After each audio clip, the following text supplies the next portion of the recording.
when the founders signed the Declaration of Independence, not one of them could have told you whether the water they drank was safe. Nobody could. Nobody was measuring it. So I get asked from time to time how far back we know anything about quality of the water. So I thought with today being 4th of July, it might be interesting to take a look at that. How clean was the water the Continental Army drank, and how clean were the colonies themselves?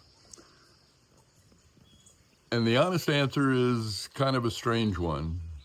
Being someone interested in making sure that we measure the environment, I find it particularly interesting to try and answer this question, because we actually know a fair amount about what happened. We know almost nothing about the actual numbers, because there were no numbers. Nobody measured dissolved oxygen. Nobody counted bacteria. Germ theory wouldn't exist for another 100 years, so we didn't know about counting. Nobody counted the number of fish in water and how healthy they were. There's no baseline, no consistent monitoring that was used, no record of the thing itself. Everything we know from kind of sideways glances. And I wanted to share with you 3 of those sideways glances, each of which tells a slightly different lesson. So the first one is the collect pond. In lower Manhattan in the 1700s, particularly the early 1700s, there was a deep spring-fed pond called the collect pond. And this was so valuable in the 1730s that they passed a regulation protecting it for, fisheries and drinking water.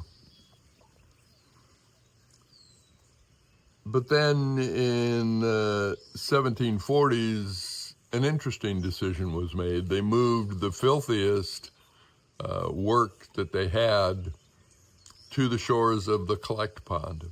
So tanneries, which if you know anything about tanning hides, is a particularly nasty business at the time. They used lime, lye, animal waste to cure the hides.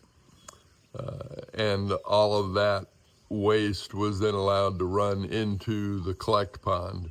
People dumped their soap suds, they dragged animals' carcasses to the pond, and slowly but surely the regulations around the pond had to change. By the 1750s, the pond was restricted to moving from protected fisheries to a protected disposal site. And we know more about this evolution of the collect pond mostly from what was written.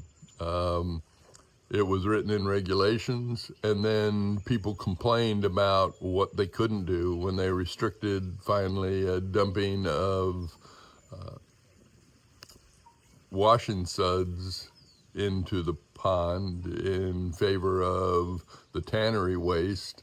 People complained. The newspaper complained about the smell and the stench from the collect pond. So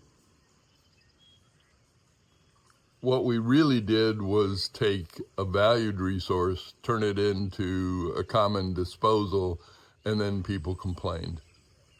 And that's how we know that sideways glance.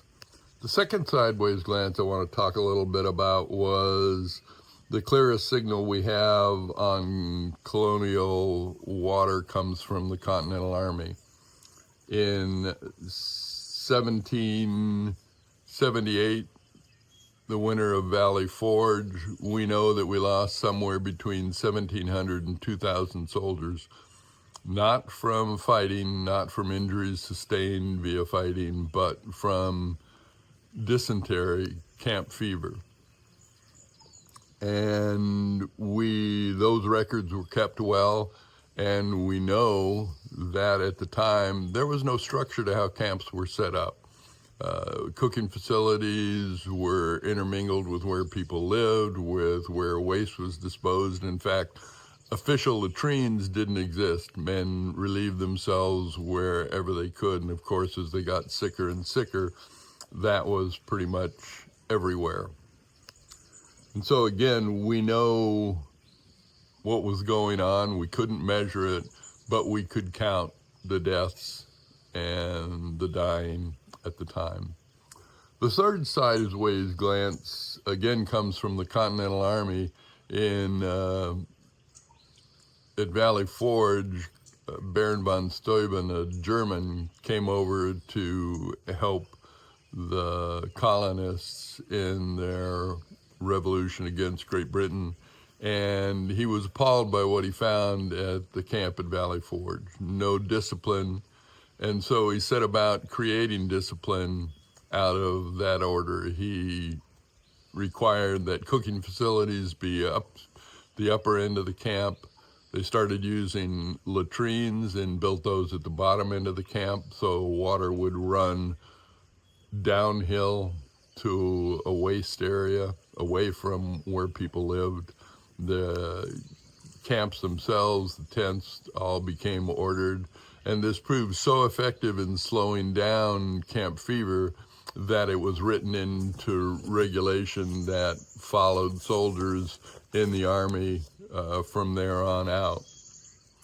And here's the beautiful part about that. Von Steuben had no idea why it worked.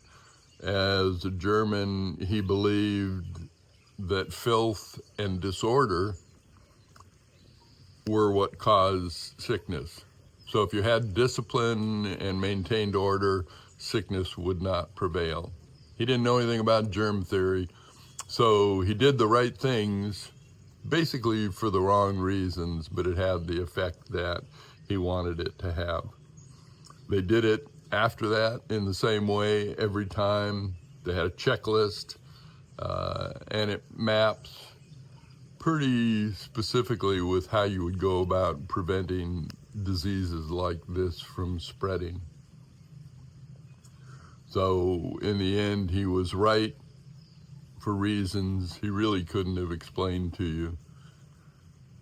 So what do we really know about the water in our founding era? We know that when you can't, don't know how, or aren't willing to measure something, you find out it's failing only by the sick and burying the dead. That was true in 1776, and part of me wonders if that isn't going to still be true today. How much of what we know about our environmental protection comes from our counting of the end result, the sick and the dying, whether it's plants and animals or people. And is that something that we want to take a look at? And I think that's why Kent and I are so passionate about the National Water Conservancy and making sure that not only do we measure what matters, but we report it widely and spread the word about what's going on. So thank you. I hope if you're in the U.S., you have a beautiful 4th of July. Enjoy the celebrations of our country's history. And if you're from outside the U.S., enjoy your day and count the blessings for the liberties and the environment that you find yourself in. So thanks so much.